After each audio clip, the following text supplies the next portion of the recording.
Un buen rato. Eduardo, voy a dar la bienvenida. Hola, queridos amigos y amigas. Yo soy Olvido.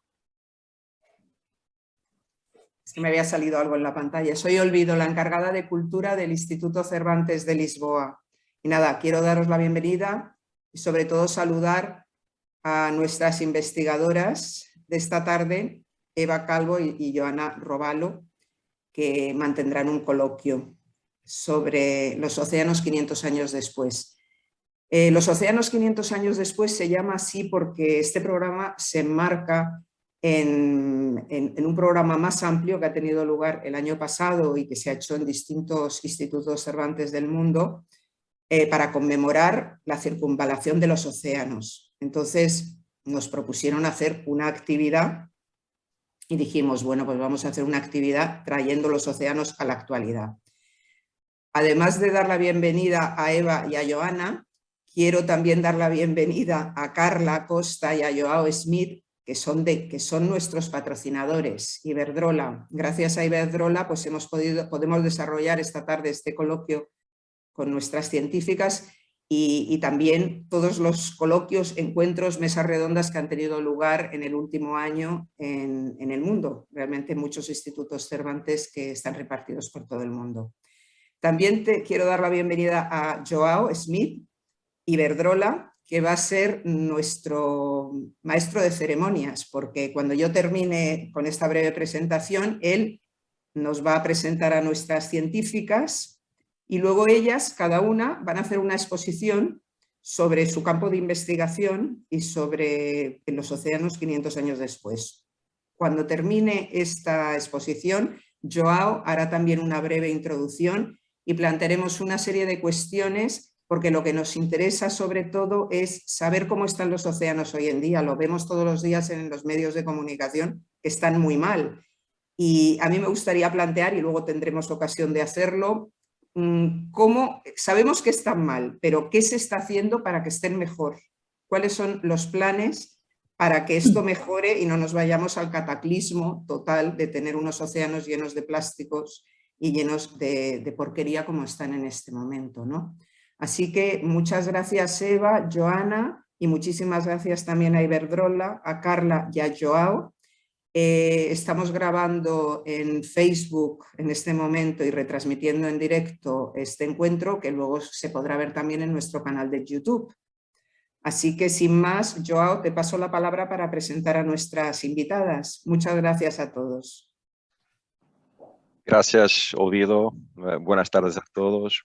Bien, en primer lugar, me gustaría agradecer en nombre de Iberdrola a Instituto Cervantes por la invitación y por daros esta oportunidad de estar presentes en esta presentación sobre un tema muy importantísimo y muy interesante, sobre todo Portugal, que tiene una costa enorme y hay grandes retos, grandes oportunidades en los océanos. Pero voy a presentar las dos anfitrionas de esta tarde. Bueno, básicamente aquí estamos para hablar de océanos 500 años después y ahora, que cómo está la situación, qué vamos a hacer. Nos acompañan dos investigadoras con una carrera muy similar.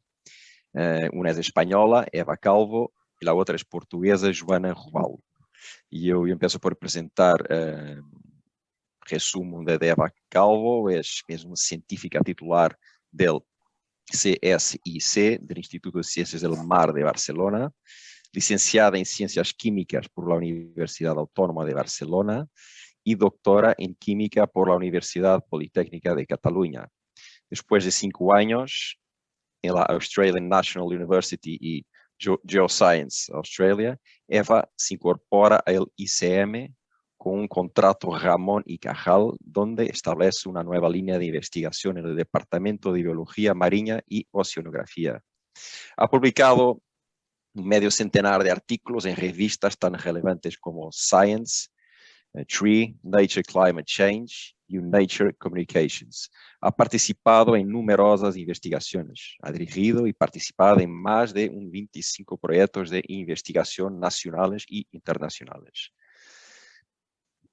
Passo a Joana Roaldo, es bióloga portuguesa, tiene un máster en comportamiento animal y doctor en biología, es professora associada del ISPA, el Instituto Universitário de Ciências Psicológicas, Sociais e da Vida, y investigadora en MARE. Es directora del grado de Biología del ISPA y miembro del patronato del MARE, así como coordinadora de la línea de investigación de biodiversidad y funcionamiento de los ecosistemas del mismo centro de investigación. Su investigación afecta principalmente a la genética evolutiva de los organismos acuáticos marinos.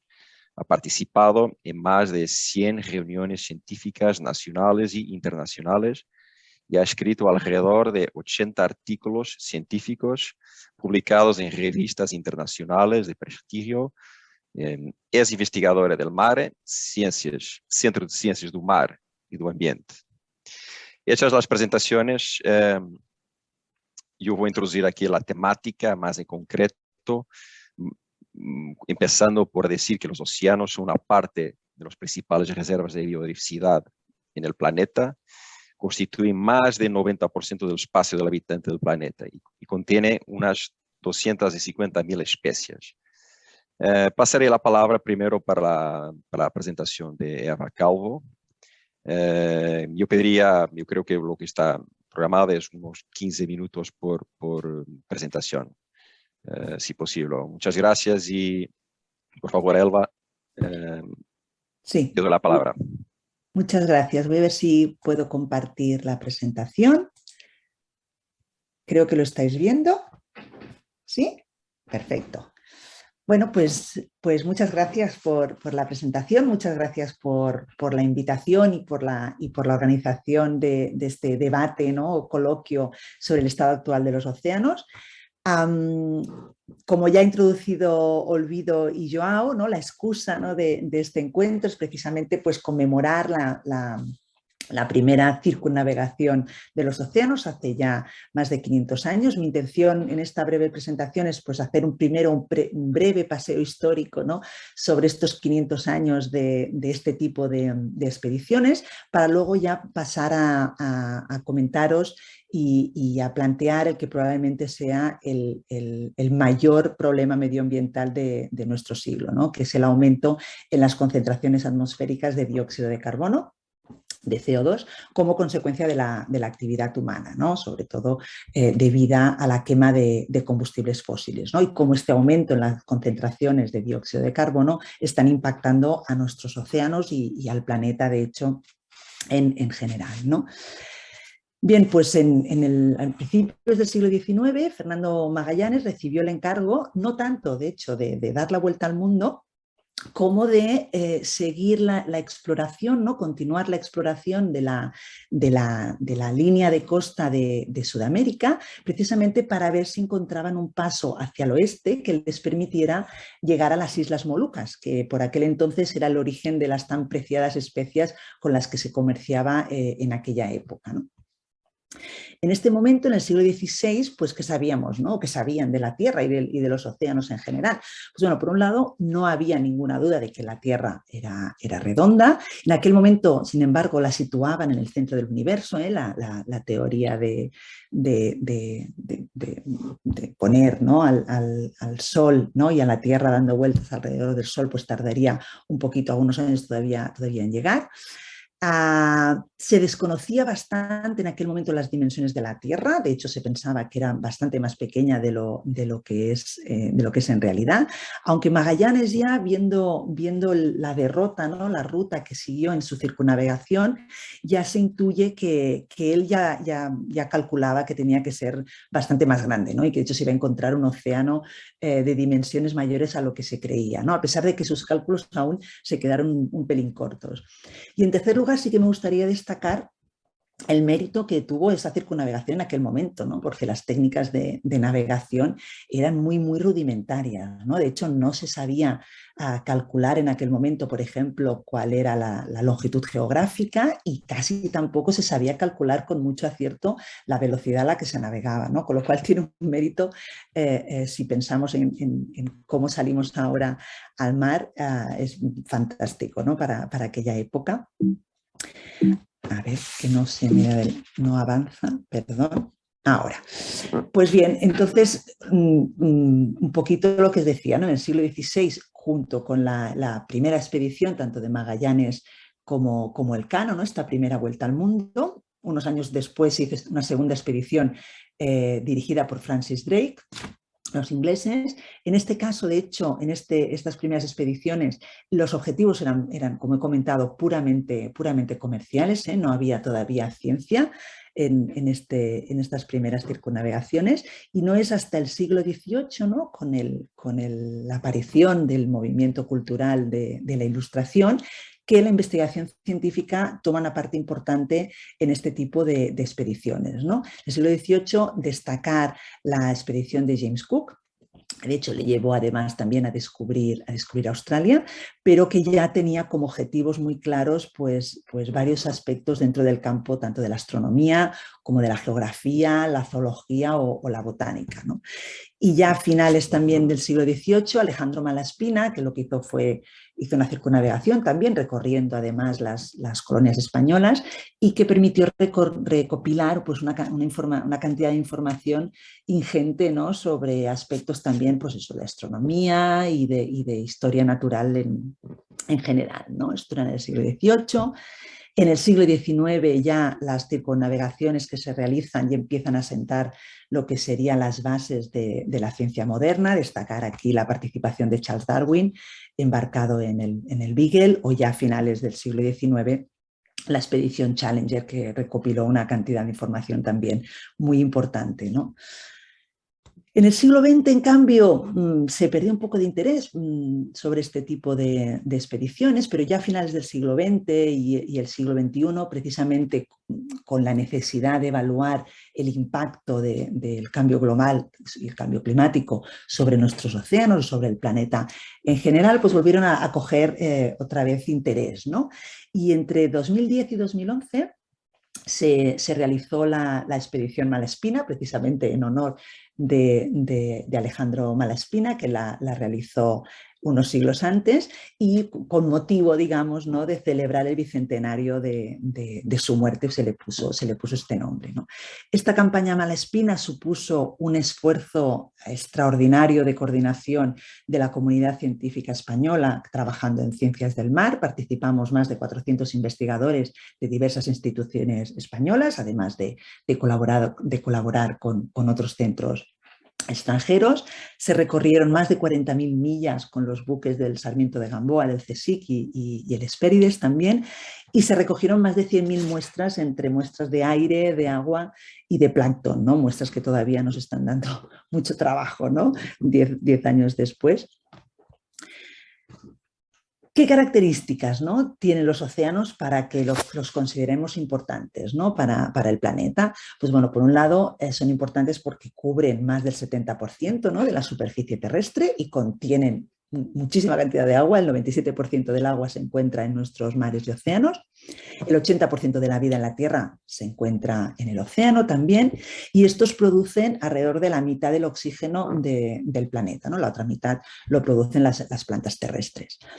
Otro dato importante es que el 40% de la población aproximadamente vivimos a menos de 100 kilómetros de la costa, por tanto nuestra relación con los océanos es muy, muy, muy cercana, ¿no? Y desde un punto de vista ya del sistema climático, hay dos aspectos muy importantes que hacen que los océanos jueguen un papel relevante, ¿no? Por un lado, los océanos absorben una gran cantidad de calor que recibimos del sol, absorben mucho calor, sobre todo en las zonas de los trópicos, y son los encargados de repartir este calor entre las diferentes latitudes del planeta, ¿no? Sobre todo hacia las altas latitudes, esto por un lado. Y por otro lado, además, los océanos contienen casi 50 veces más carbono que la atmósfera, ¿no?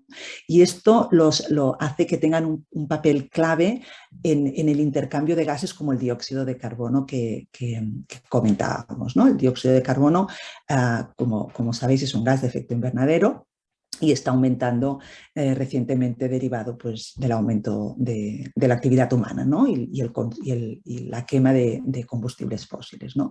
De hecho, pensad que el 95% aproximadamente del calor extra generado por todas estas emisiones de dióxido de carbono que estamos emitiendo han sido absorbidas por los océanos, ¿no? Imaginaros, es decir, solo el 5% del calor es lo que ha hecho aumentar la temperatura que estamos absorbando en el último siglo, ¿no? Esto es lo que sabemos ahora, ¿no? Pero en el siglo XIX ya se empezó a sospechar que la actividad humana estaba teniendo un impacto importante en el clima del planeta, ¿no? En el año 1824, Joseph Fourier introduce el concepto de efecto invernadero, la idea esta de que la Tierra emite calor, ¿no? Radiación infrarroja, de vuelta al espacio, pero parte de este calor queda retenido por la atmósfera, ¿no? Ya a mitad de siglo XIX, y de hecho hace prácticamente ni 10 años que se le ha reconocido a Eunice Foote la contribución que hizo en este campo de la ciencia. Ella fue la primera en identificar que el dióxido de carbono era el principal gas que estaba atrapando calor en la atmósfera. Y ya a finales del siglo XIX, el sueco Svante Arrhenius es el que publica los primeros cálculos sobre el impacto que tienen estas emisiones antropogénicas de dióxido de carbono, ¿no? Y él dice que si se aumenta un 50% la concentración de dióxido de carbono en la atmósfera, esto podría provocar un aumento de 5 grados en la temperatura del planeta, ¿no? Que al final no está muy lejos de las estimas que realizamos hoy en día, ¿no? En aquel momento, no obstante, Arrhenius pensaba que estas concentraciones, ¿no? Este aumento en la concentración de llegarse a producir, pues se produciría de aquí a siglos, incluso milenios, ¿no? Y esto era así porque en aquel momento se pensaba que todas las emisiones de dióxido de carbono que estaba generando la actividad humana eran absorbidas por completo por los océanos. Por tanto, no había ningún problema en causar este efecto invernadero, ¿no? Sin embargo, ya en el siglo XX, a finales de los años 50, Roger Revel determina que los océanos únicamente están absorbiendo una parte de este CO2 antropogénico y que por tanto el resto de este CO2 se debía estar acumulando en la atmósfera. Y efectivamente, 2 años después, Charles Keeling, después de llevar 2 años midiendo de una manera muy precisa la concentración atmosférica de CO2 en la atmósfera, esto lo hacía la estación meteorológica de Mauna Loa en Hawái, constató que efectivamente el CO2 estaba aumentando año tras año en la atmósfera, ¿no? Y esto es lo que conocemos como curva de Keeling, precisamente porque la inició él en el año 1958. Estas medidas se siguen haciendo de manera rutinaria en Hawái y en muchas otras estaciones del planeta, y donde podéis ver cómo efectivamente año tras año la concentración de dióxido de carbono va aumentando, ha ido aumentando, ¿no? Hasta llegar a las 400 partes por millón que tenemos hoy en día, y que supone un aumento de aproximadamente un 30% en los últimos 60 años, ¿no? Este aumento, este valor absoluto, esta concentración de dióxido de carbono no tiene precedentes en los dos últimos millones de años de historia de la Tierra. Y la tasa de cambio, ¿no? La velocidad a la cual este dióxido de carbono aumenta cada año, esta velocidad de cambio no tiene precedentes en todo el registro geológico de la Tierra, ¿no? Con lo cual, no solamente la concentración, el valor absoluto, pero la velocidad a la cual estamos introduciendo estos cambios, como os digo, no tienen precedentes, y por tanto son bastante preocupantes, ¿no?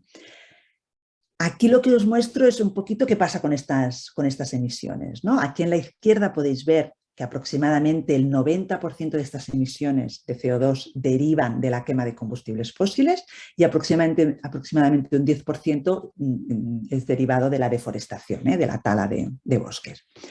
Estas emisiones, aproximadamente la mitad de ellas permanecen en la atmósfera y causan este cambio climático, este aumento en las temperaturas, y el resto, pues aproximadamente a partes iguales, es absorbido por la vegetación terrestre a través de la fotosíntesis y absorbido por los océanos. Como ya veremos muy brevemente, además esta absorción por eso tiene un coste para los océanos, ¿no? Porque el CO2, cuando se disuelve en los océanos, actúa como un ácido. Cambia la química del agua y todo esto está produciendo toda una serie de cambios, como digo, en la química con un proceso que es conocido como acidificación oceánica, que lo veremos muy brevemente.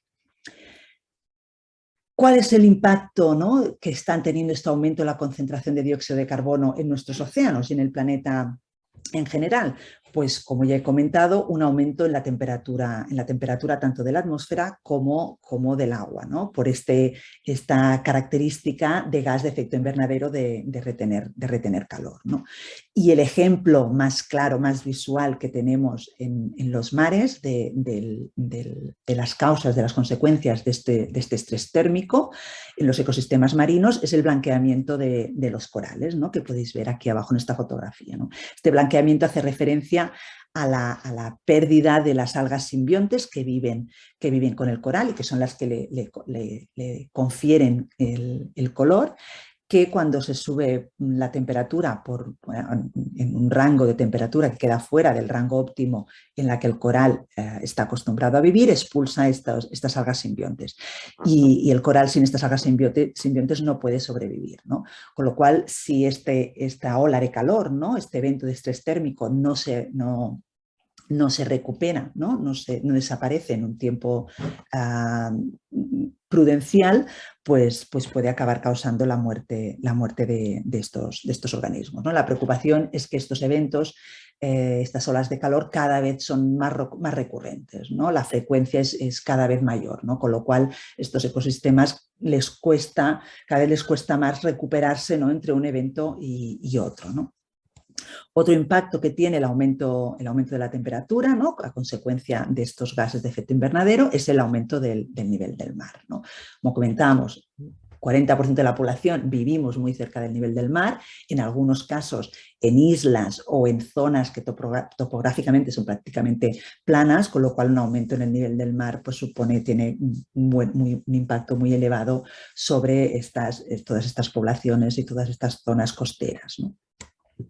Otra deriva, ¿no?, otra consecuencia del aumento de la temperatura es la disminución en la extensión del hielo marino en el Ártico, ¿no? Aquí podéis ver una comparación de dos imágenes satélites. A finales de los años 70 empezamos a poder obtener imágenes, fotografías de satélites, ¿no?, de esta extensión del hielo marino. Aquí tenéis en el año 79 y en la parte inferior en el año 2012, le podéis ver cómo se ha reducido considerablemente el área de este hielo, ¿no? De hecho, estamos hablando ya de una disminución aproximadamente de un 40%. Esto es relevante además porque estas áreas, las altas latitudes, el Ártico en este caso, es una zona especialmente crítica en el contexto de cambio global y cambio climático, porque se está calentando 2 veces más rápido que en latitudes medias, por ejemplo, como las que nos encontramos nosotros, ¿no? Por tanto, estos cambios son realmente muy relevantes. Estas evidencias, estos cambios que he mencionado están relacionados con el aumento de la temperatura, pero el CO2, ¿no?, como os decía, ¿no?, la absorción de CO2 por parte de los océanos, además lo que está haciendo es causar un cambio en la química del agua, ¿no? Esto es así porque el dióxido de carbono, cuando se disuelve, no queda como tal, sino que entra a formar parte de toda una serie de equilibrios que lo que hace, esta continua absorción de este CO2 al ritmo al cual lo estamos absorbiendo, está haciendo aumentar la concentración de protones, lo cual quiere decir que está aumentando la acidez de las aguas, ¿no? Y desde la época preindustrial, pues los océanos hoy en día, por ejemplo, ya son un 30% más ácidos que hace pues, un siglo y medio. Y esto tiene consecuencias para muchos organismos marinos, de entrada todos aquellos que calcifican, ¿no?, que producen un esqueleto carbonatado, como son, por ejemplo, los corales, o como pueden ser diferentes especies de microorganismos del plancton, que son la base de la cadena trófica, y que cada vez tendrán y están teniendo más dificultad en formar estos esqueletos carbonatados y en mantener estos esqueletos carbonatados, porque se encuentran en unas aguas pues eso, más ácidas, más corrosivas, ¿no? Y por último, el tercer estresor, ¿no? El tercer problema medioambiental a escala global, junto con la temperatura y la acidificación, es lo que se conoce como desoxigenación, ¿no? Es decir, la pérdida de oxígeno, ¿no? Y esto es debido, está otra vez relacionado con la temperatura. El oxígeno es un gas, está disuelto en el agua de mar. Lo que ocurre es que cuando la solubilidad de cualquier gas, en el caso del oxígeno, la solubilidad del oxígeno, al aumentar la temperatura disminuye. Por tanto, perdemos oxígeno del océano hacia la atmósfera, ¿no? El aumento de la temperatura también causa que las tasas metabólicas aumenten, ¿no? Se consume más oxígeno, ¿no? Por tanto, eso también hace reducir el oxígeno, con todas las consecuencias que esto puede tener para los organismos marinos, ¿no? Y ya para acabar, la última diapositiva, y que de alguna manera pues igual ayuda también en el debate o en el coloquio, y que va orientado a las preguntas que hacía Olvido, ¿no? ¿Qué hacemos, ¿no? ¿Qué deberíamos hacer, ¿no? Para atacar estos problemas, os digo, de carácter global, ¿eh? Y relacionados con el clima. Pues el primero, la descarbonización, sí o sí, es decir, tenemos que dejar de emitir dióxido de carbono a la atmósfera, tenemos que dejar de quemar combustibles fósiles y hacer la transición a energías renovables, energías limpias. En segundo lugar, tenemos que mejorar la eficiencia energética, es decir, tenemos que ser capaces de consumir menos energía para poder obtener el mismo producto o el mismo servicio.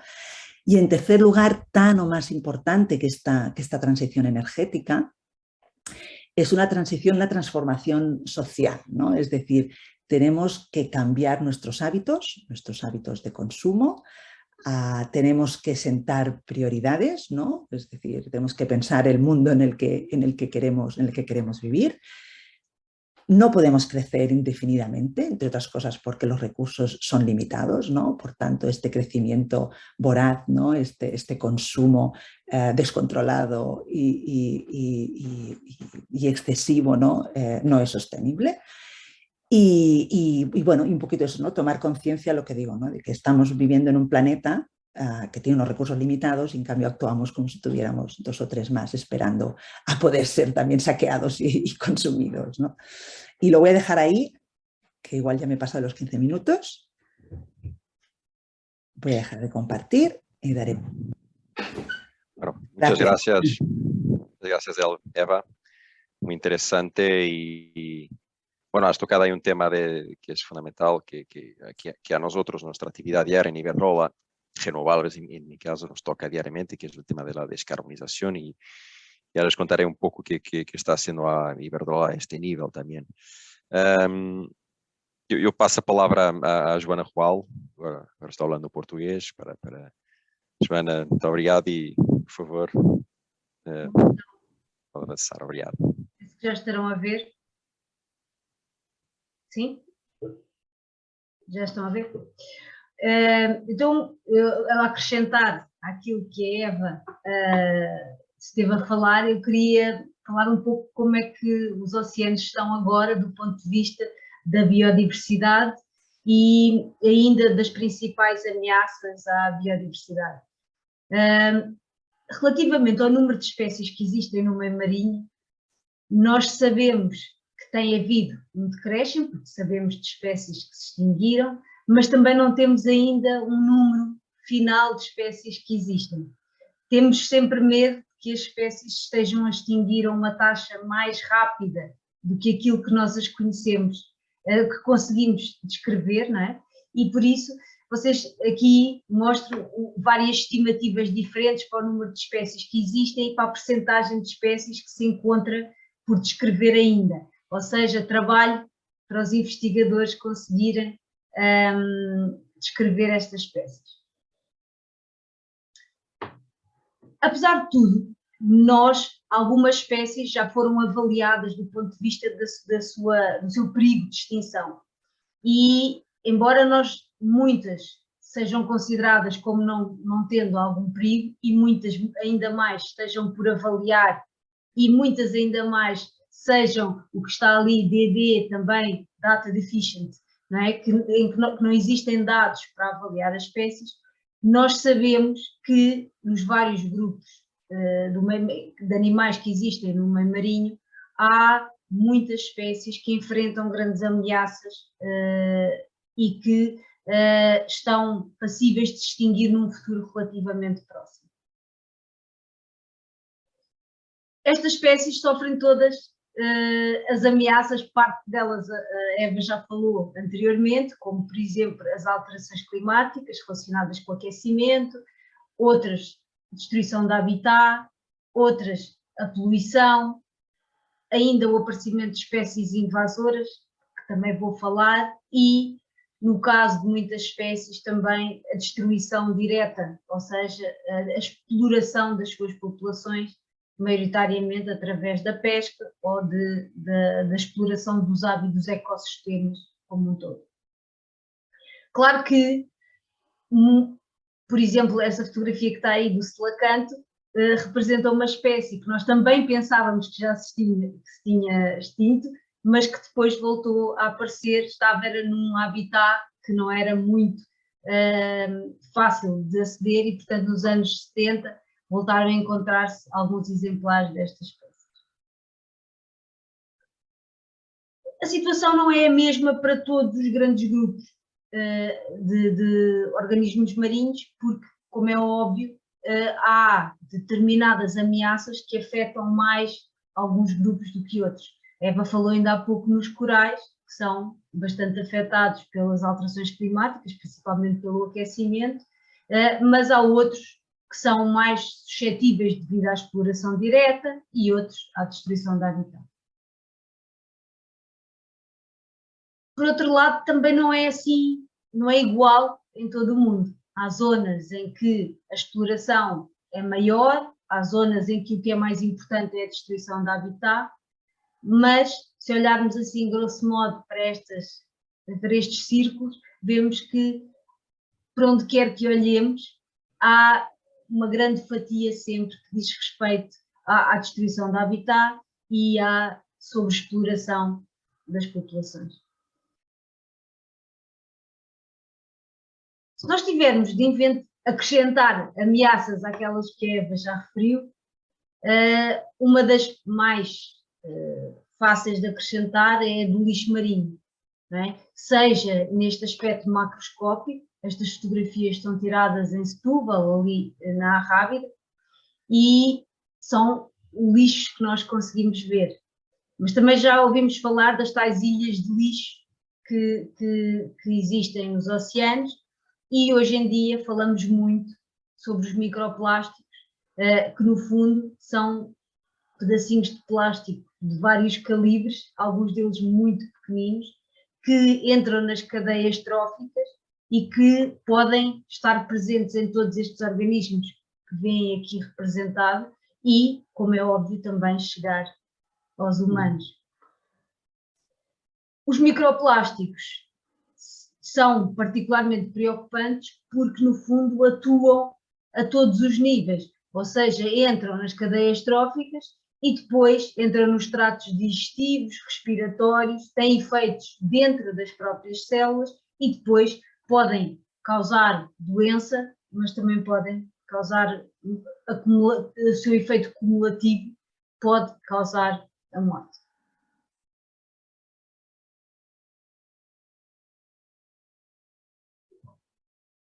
É evidente que a pesca e a sobreexploração é uma das grandes ameaças, nomeada principalmente para determinados grupos animais. E não é só nos peixes, mas também nos crustáceos, nos cefalópodes, ou seja no chamado marisco, não é? Ou no geral, ou nos polvos, nas lulas, etc. A pesca é uma ameaça bastante importante. Alguns trabalhos recentes estimam que 90% dos peixes maiores, dos peixes predadores que comem outros peixes, já tenham desaparecido e que 76% das pescarias estejam a ser sobreexploradas. E alguns cientistas dizem que se mantivermos o mesmo ritmo de consumo, as pescarias podem entrar em colapso em 2050. Estes dados também nos mostram quais são os países que consomem mais crustáceos, peixes, salopes e outros, e vemos como Portugal e Espanha estão ali no topo dos consumos per capita destes organismos. Por outro lado, também sabemos que as pescarias não são todas iguais, ou seja, as artes de pesca que são utilizadas não são as mesmas. Nós vemos que ali as duas artes de pesca que capturam mais espécies são os arrastos, não é? Tanto o arrasto, aquele arrasto de fundo que leva tudo atrás e que destrói em simultâneo os habitats, ao mesmo tempo que captura as espécies, e que tem um problema muito grande também, que captura as espécies de uma forma indiscriminada, ou seja, não é uma pesca dirigida, tem uma grande quantidade de espécies acessórias que nem sequer costumam ser consumidas e que são apanhadas em simultâneo, assim como estes arrastos costeiros para as praias. Se olharem para este gráfico, também podemos ver que há pescarias, existem pescarias que são pescadas de uma forma sustentável, mas também ainda existem muitos estoques que são considerados sobreexplorados e que provavelmente vão diminuir nos tempos mais próximos. Claro que nós já temos também vários exemplos de espécies que tiveram até no passado pescarias dirigidas para aquela espécie, com frotas de barcos dirigidas para aquelas espécies, cujas frotas depois tiveram de ser desmanteladas porque a pesca era tão intensiva que os estoques praticamente desapareceram e deixaram de justificar a existência dessas pescarias. E, portanto, é como se tivesse gasto a espécie e depois se dirigiram, muitas delas foram reconvertidas para outras espécies. A pesca tem vários problemas. Um dos problemas que normalmente nós não pensamos é que a pesca afeta não só as faixas etárias das espécies que são pescadas, como também muitas das vezes modifica os ecossistemas e o equilíbrio entre as várias espécies. Por exemplo, uma consequência da pesca muito intensiva é que normalmente se capturam primeiro os peixes de maiores tamanhos. Ora, em muitas espécies esses peixes são maioritariamente fêmeas. Há espécies em que os peixes começam em pequeninos por ser machos primeiro e depois se transformam em fêmeas. A captura de indivíduos de grandes dimensões, muitas vezes também retira das populações as fêmeas que têm mais ovos e que podem participar mais no recrutamento. Ou seja, passam a existir menos peixes grandes, o que significa que a mesma frota tem que aumentar o seu esforço de pesca, ou seja, tem que pescar mais para apanhar a mesma quantidade de peixe.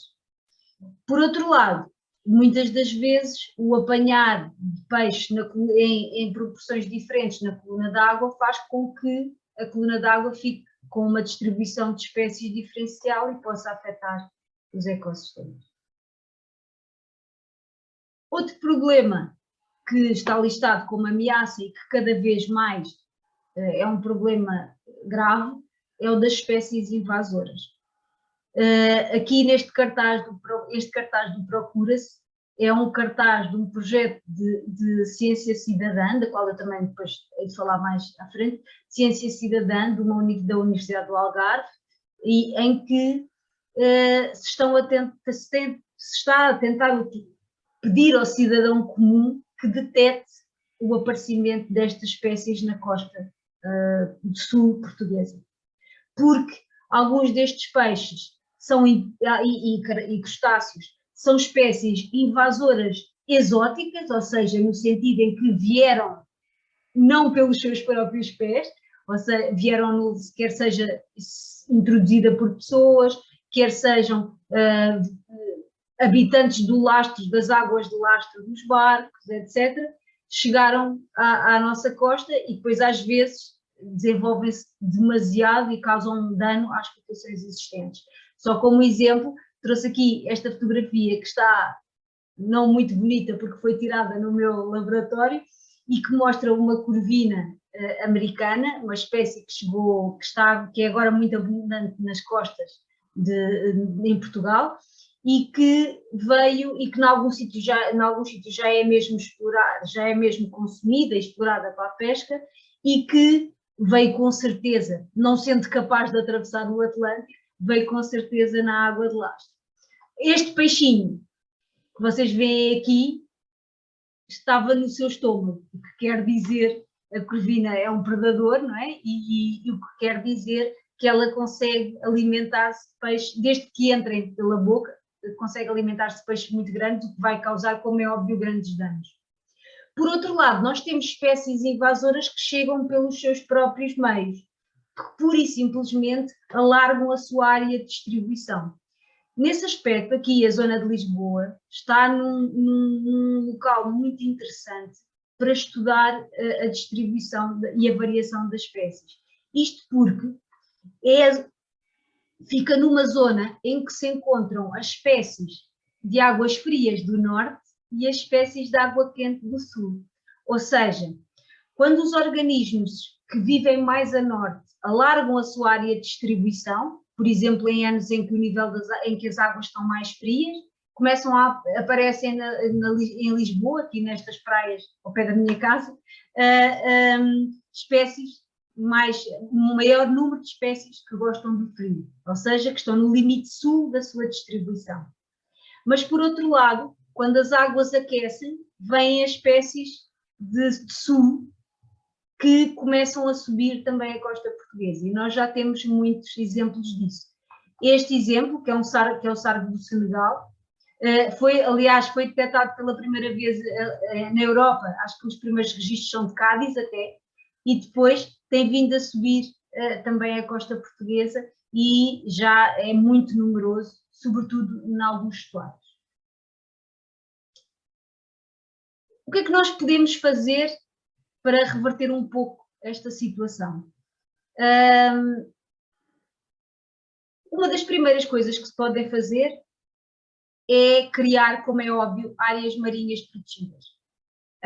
Estas fotografias, assim como a fotografia anterior, foram tiradas na Arrábida, numa reserva marinha que foi criada em 1998, que está anexo ao Parque à reserva ao Parque Natural da Arrábida e que é uma reserva marinha que tem o nome de um ex-professor da Faculdade de Ciências, já falecido, o professor Luís Saldanha, e as áreas marinhas protegidas, estas fotografias foram tiradas por um colega que o Emanuel Gonçalves, que me cedeu gentilmente. As áreas marinhas protegidas são uma das melhores coisas que nós podemos fazer, uma das melhores medidas que podemos fazer para proteger os oceanos, com algumas regras, claro. Como podemos ver, se o estado dos oceanos em 2021, se olharmos para o oceano no seu total, apenas 7,7% se estima que esteja protegido.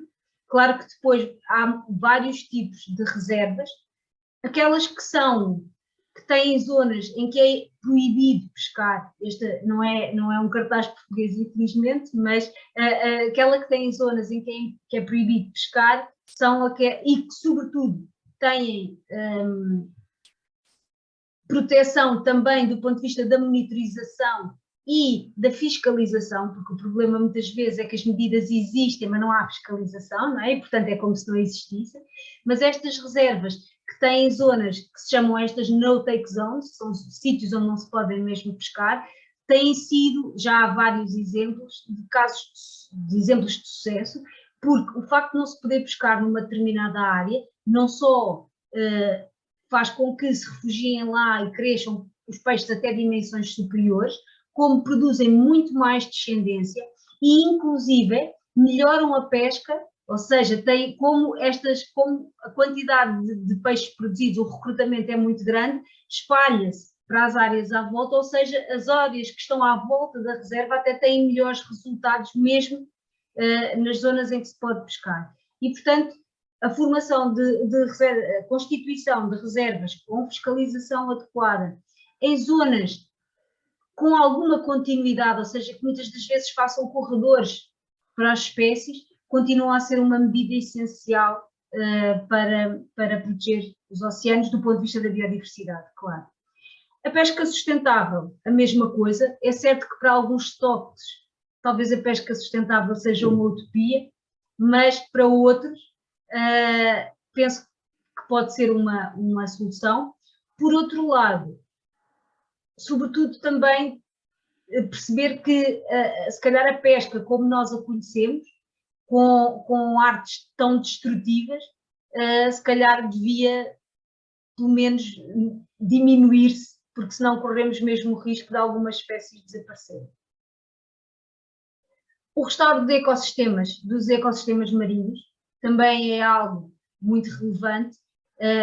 Claro que aqui estamos a falar de corais e é um restauro minucioso, mas existem algumas medidas mais recentes que também são inovadoras nesta área. Mesmo em Portugal existem recifes artificiais, que são navios afundados em determinadas condições controladas, que estão a ser repovoados em zonas específicas, como é óbvio, e bem estudadas para poder ser feito, mas que estão a revelar-se recifes depois no futuro e que têm grandes concentrações de organismos.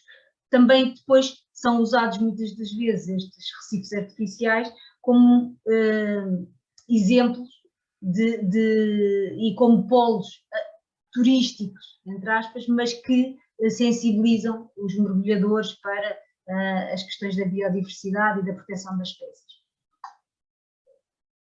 Mas eu diria que se calhar uma das coisas que nós podíamos fazer para contornar as ameaças era sempre aumentar o conhecimento. Não só, e aqui se calhar sou suspeita porque trabalho principalmente com dados moleculares, mas o conhecimento tem-nos mostrado que aquilo que nós pensávamos às vezes serem espécies com largas áreas de distribuição, revelaram-se espécies crípticas, ou seja, muito parecidas, mas que são no fundo, essa distribuição original era um somatório de distribuições de espécies mais pequenas. E aí, quanto mais nós conhecemos as espécies, melhor as podemos conservar. A biotecnologia, sobretudo a descoberta de fármacos de origem marinha, ou a biotecnologia azul, como às vezes é referido, é simultaneamente uma ameaça e se calhar uma oportunidade, porque por um lado a exploração é sempre perigosa, mas por outro lado, talvez se os interessados perceberem que podemos estar a destruir habitats que têm compostos que podem ser os fármacos do futuro, acho que se pusermos a questão dessa forma, talvez seja possível buscar mais, ir convencer mais as pessoas a tentar preservar determinados ecossistemas. O investimento na ciência, que pelo menos aqui em Portugal não tem sido uma constante suficiente, eu diria, nos últimos anos, é também um aspecto importante, porque nós só podemos preservar bem aquilo que conhecemos, não é? E, apesar de tudo, a ciência cidadã podendo ajudar muito no conhecimento das espécies e das distribuições, etc., não consegue substituir, como é óbvio, a ciência fundamental ou a ciência aplicada neste campo. Queria só referir 2 projetos de ciência cidadã, de características muito distintas. O CETACI é um projeto de ciência cidadã que registra o avistamento de cetáceos. Estes projetos têm sido muito importantes porque agora, com a pandemia, têm aparecido mais cetáceos em determinadas áreas e sobretudo perto de cidades. Em Lisboa têm aparecido muitos cetáceos, e estes registros ajudam-nos a compreender um bocadinho melhor as movimentações destes organismos.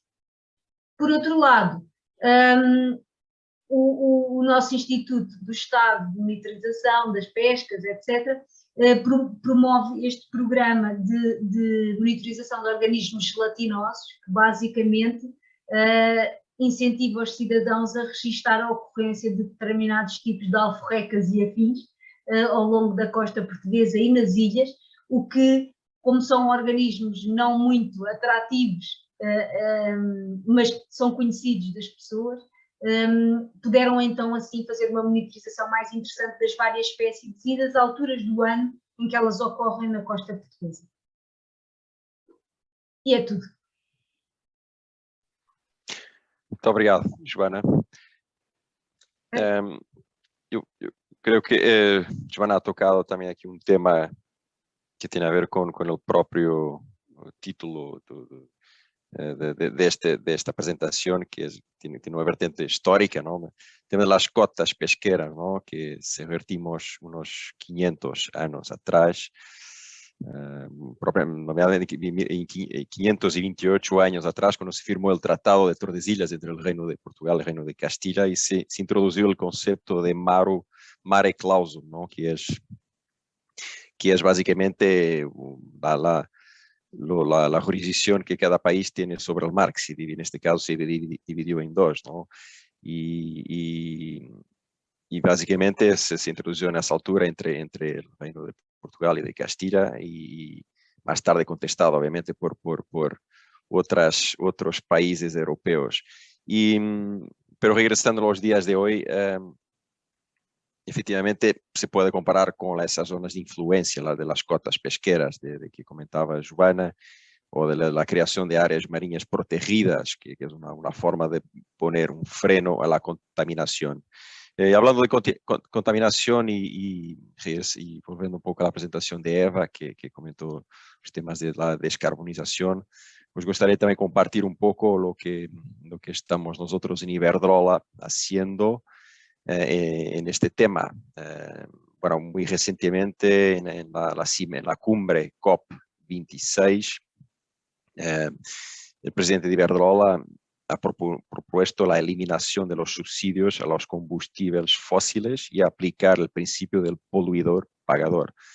Ha anunciado también una inversión de 120 mil millones de euros para tornar 6 veces menos contaminante a Iberdrola de que su competencia directa en Europa, y ha anunciado también que invertirá 150 mil millones para obtener emisiones líquidas de CO2 y otros carburantes nulas en 2030.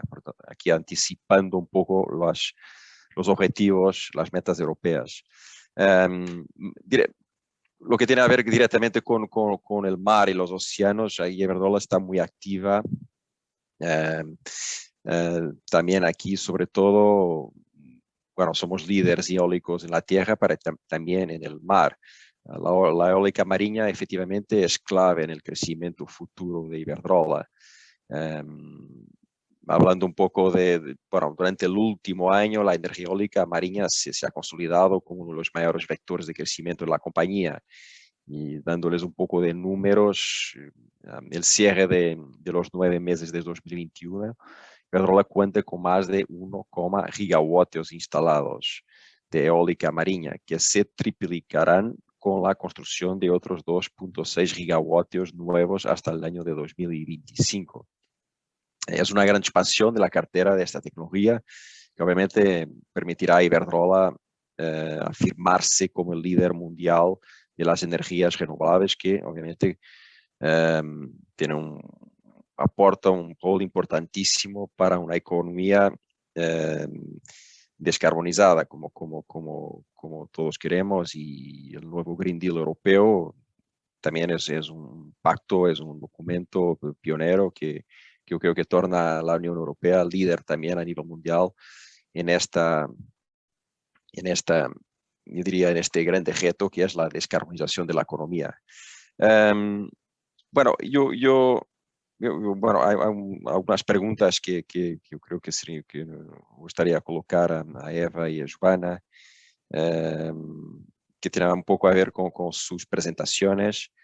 Yo diría que, bueno, Joana ha comentado cómo podemos poner freno a esta contaminación, pero antes de eso, entender un poco también cuál es la principal fuente de contaminación de los océanos hoy en día. ¿Son derrames de petróleo? ¿Son los microplásticos? ¿O otro tipo de contaminación que provoca daño a los ecosistemas marinos? Esa sería una primera pregunta. La segunda sería, ¿quién son los máximos responsables? Estamos hablando de grandes centros urbanos, estamos hablando de grandes industrias. Entender un poco la fuente de esa principal contaminación que tenemos en los océanos. Y por último, también un poco, Eva y Joana lo han comentado también, básicamente, ¿qué podemos hacer 500 años después para salvar nuestros océanos y para meter un freno en esta contaminación? Pero yo diría, resumiendo estas tres preguntas, yo no sé si Eva o Joana nos podrían también compartir un poco de su conocimiento y de su experiencia. La primera es cuál es el principal tipo de contaminación hoy en día en los océanos, lo que es más peligroso, más dañoso para los océanos. ¿Yo, Joana, o tú? Yo creo que es difícil hacer una lista priorizada, pero de entrada hay varios, yo creo que son varios aspectos y creo que son las dos patas, ¿no?, que quizás hemos hablado Joana y yo. Yo he presentado los estresores globales, que son la temperatura, todos derivados del CO2, por eso del aumento, es decir, la raíz es el aumento del CO2 en cuanto a los estresores globales, ¿no?, que es el aumento de la temperatura de los océanos, estoy hablando ahora ya, el aumento en la acidificación y la pérdida de oxígeno. Estos serían los tres estresores globales más importantes, ¿no? La raíz, el dióxido de carbono.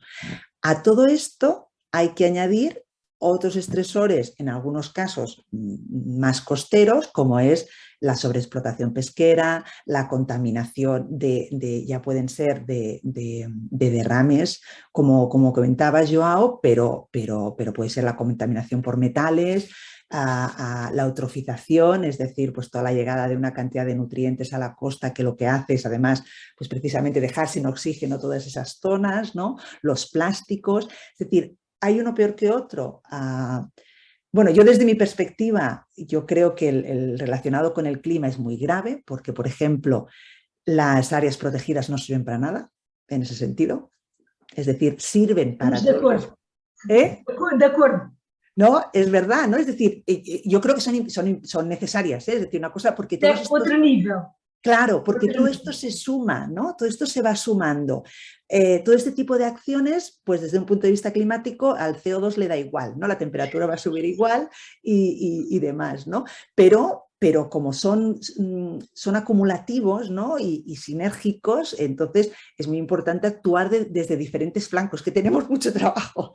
El problema es que los flancos son diversos, ¿no? Los plásticos sí que actúan a nivel más global, sobre todo cuando hablamos de los micro y los nanoplásticos, ¿no?, que entran dentro de la cadena trófica y tiene los problemas derivados no solo de esta ingesta, sino de todos los aditivos y todos los compuestos que lleva esta producción de plásticos, ¿no? Eso por otro lado, pero yo creo que, bueno, Joana, si quieres enlazar tú ahí, yo creo que los problemas son diversos, paralelos y se suman, ¿no? Entonces hay que actuar desde todos los flancos, ¿no?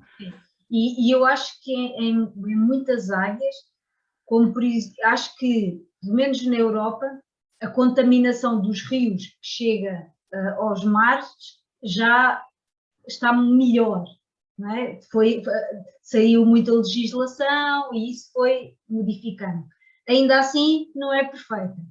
E depois, e se isso é verdade na Europa, o resto do mundo há muitas outras zonas em que não é assim, e o mar também é global, não é? Portanto, mas eu concordo com a Eva que estes problemas a nível global são mais difíceis de resolver e os mais importantes, porque eles depois, o resto é uma escala, as reservas é tudo, é bom, claro, a reconstrução dos habitats também é tudo bom, mas não vai servir de nada se não atuarmos a nível local, a nível global, não é? Agora, são tudo efeitos locais, não é? Agora, a Eva disse uma coisa na apresentação que a mim me faz muito sentido e que eu acho que também dá um certo enquadramento, que é, tudo isto também está relacionado com o uso que nós fazemos do nosso planeta. A questão do consumo desenfreado, para mim, porque o consumo leva à maior produção de CO2, o consumo leva à maior produção de lixo, o consumo, toda esta nossa forma de viver devia ser repensada, porque nós não podemos continuar a gastar recursos como se não houvesse amanhã, porque mesmo as energias mais limpas, não é, gastam um determinado tipo de recursos e, portanto, nós temos de olhar para isto de uma forma mais global e eu acho que até agora não tem havido muita coragem para isso.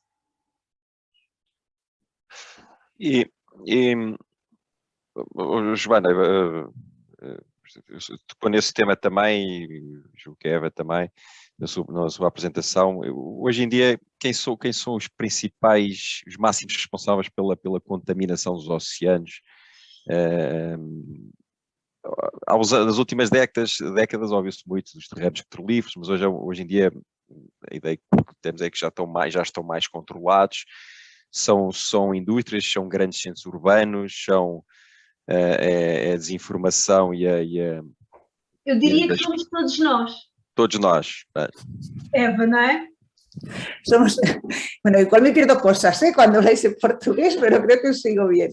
Yo creo que somos nosotros, que todos somos todos, porque todos, bueno, todos los que estamos aquí sí, pero somos los países desarrollados. Claro. Es decir, los países desarrollados somos los que nos han traído al planeta. La crisis climática es culpa de los países desarrollados. Claro. En cambio, ¿quién sufre las consecuencias? Los países en vías de los otros, ¿no? Claro. Es decir, porque los países, pues el nivel del mar, por ejemplo, ¿no? Los extremos climáticos, sequías, monzones tremendos, ¿no? Todo esto, ¿quién lo sufre? Los países pobres, que no son los que se van a quedar bajo del agua. Exacto, ¿no? Es decir, se da por un lado, ¿no? el histórico, es decir, ahora no tengo los números en la cabeza, pero igual la mitad de todas las emisiones derivan del 10% de la población, la mitad o más. Es decir, hemos llegado hasta aquí, a Europa, Estados Unidos y ¿no? Australia. Ahora China, India, Brasil quieren estar igual que nosotros, ya les decimos, no, es que no podemos quemar más CO2, o sea, no podemos quemar más, no, ahora ya está, vosotros que, entonces, no, esto no es justo tampoco, ¿no? Todos quieren vivir, ¿no? Como vivimos nosotros, pero es que es imposible, es decir, porque, no solo porque no haya recursos, es porque bueno, ya lo hemos visto que y ya estamos, no sé si estamos, bueno, llegando tarde, pues espero que no, pero si realmente el objetivo es limitar la temperatura a 1,5 grados, 2 grados, es que esto es ya, es decir, tenemos que parar ya, ¿no? 2020 ya no hablamos del 2020 porque ha pasado, ahora ya es 2030, ¿no? Entonces, los responsables, bueno, pues eso, yo creo que somos todos los países desarrollados, ¿no? Y en cambio creo que está, y desde el consumidor, que a veces sigue, ¿no? En el caso de los plásticos, ¿no? Pues sigues lo que el plástico ha sido un gran descubrimiento, ¿no? Porque, bueno, pues imaginaros, ¿no? Lo que ha supuesto, ¿no? Pero ahora nos estamos encontrando con las consecuencias de todo esto, ¿no? Entonces yo creo que como consumidores tenemos mucha fuerza que hacer, ¿no? De cara a las industrias. Es decir, es verdad que hablando ahora, por ejemplo, que hablabas, Joao, ¿no? De la COP y del Acuerdo de París y que todo esto tiene que venir respaldado con políticas valientes, ¿no? Y tienen que ser los que lideren pero esto no es excusa para que el ciudadano de a pie digamos, bueno, no, claro, es que los políticos no, es que esto las empresas, que es verdad, que tienen que hacer su parte, ¿no? Obviamente, ¿no? Pero yo creo que el consumidor tiene tenemos, ¿no? El ciudadano mucha fuerza y tenemos que empezar a exigir a que no queremos ir por aquí, ¿no? Porque no es sostenible, ¿no? Porque no es sostenible, porque tenemos que empezar a pensar en más localmente, ¿no? En consumir más localmente y en controlar este consumo. Tenemos que ser no tan voraces con este consumo, porque posiblemente podemos mantener el nivel de vida consumiendo mucho más. Digo consumir porque está relacionado con me sale en catalán ahora, con gasto energético, ¿no? Entonces, pues, ¿no? Yo creo que todos tenemos nuestro granito más o menos grande que hacer, ¿no? En todo este proceso. Sí. No, es lo que comentabas, Eva, en la cumbre, la COP26, justamente los países en desarrollo acusan a los países desarrollados de ser los grandes culpables y básicamente Estados Unidos, Europa y Unión Europea, y de no destinar en los recursos necesarios para los países en desarrollo para financiar medidas de adaptación a las alteraciones climáticas y la facción global. Por eso es justamente eso, los países desarrollados tienen que financiar ahora a los países en desarrollo para adaptar esas medidas de mitigación y descarbonización. Y es justamente ese es el tema principal de las cumbres del clima, que la última ahora en la COP26. Bueno, y por último, yo diría también que ya el tiempo ya estamos justos, ¿no? Estamos un poco justos, entiendo, olvido. Y una última pregunta, yo creo que Joana también ha dado algunos caminos para básicamente qué hacer ahora, para poner freno, qué alternativas tenemos.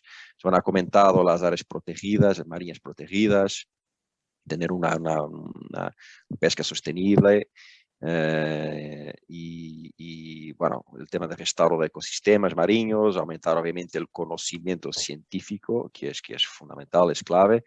Y un tema que yo creo a nivel personal que yo creo es muy interesante, que es la biotecnología, en este caso la biotecnología asociada al mar, ¿no? Yo veo que en España y Portugal empiezan a surgir empresas muy innovativas, muy innovadoras, por ejemplo, en la utilización de algas marinas, que tienen una aplicación a todo tipo de industria, y lo veo muy interesante y es efectivamente una industria nueva, ¿no? La biotecnología marina.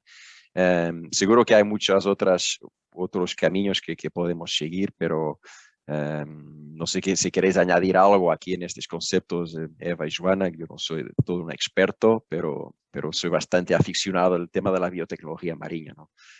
Yo creo que han empezado ya mucho trabajo ya con químicos marinos, no solo con las algas. Yo creo que han sido los primeros, no sé, pero los primeros, y yo creo que han empezado mucho por las cosas de comida, de alimentar, y hoy yo creo que eso está cambiando, porque hay muchas cosas, porque yo conozco mejor los peces, que tienen muchas toxinas, muchos venenos, y todo, que es algo que lo sabíamos, pero no estábamos estudiando. Pero ahora sí, ya hay mucha gente, y yo creo que muchas cosas van a salir de ahí en el futuro. Yo creo que el tema de la biotecnología será el futuro en estudios de compuestos nuevos para medicina. Yo creo que sí.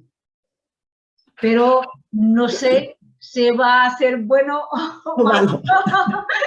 Eso depende de lo que hagamos con la información, creo yo. Creo yo. Pero incluso eso, si no trabajamos el cambio climático, no va a servir para nada.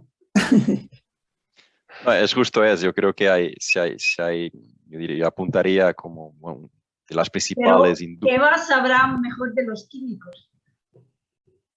No te creas. No de biotecnología. Exacto. Yo creo que sí, justamente no yo diría, de las principales industrias que están ahora mismo en contraciclo, ¿sabes? Con esta crisis sanitaria que ha provocado una crisis económico-financiera brutal y Está empezando solamente. está empezando, justo ahí está, el monstruo está empezando. Yo creo que una de ellas, sin duda, es la biotecnología y la otra es el sector de donde está Iberdrola, que es obviamente el sector de la descarbonización, de las energías renovables. Y realmente son industrias que están en contraciclo y creciendo, y bueno, hay muchísimo, y contratando gente, y hablando y haciendo nuevos negocios. Y bien, y es un poco los temas que hemos hablado hoy. Yo creo que ya estamos justos de tiempo, no olvido.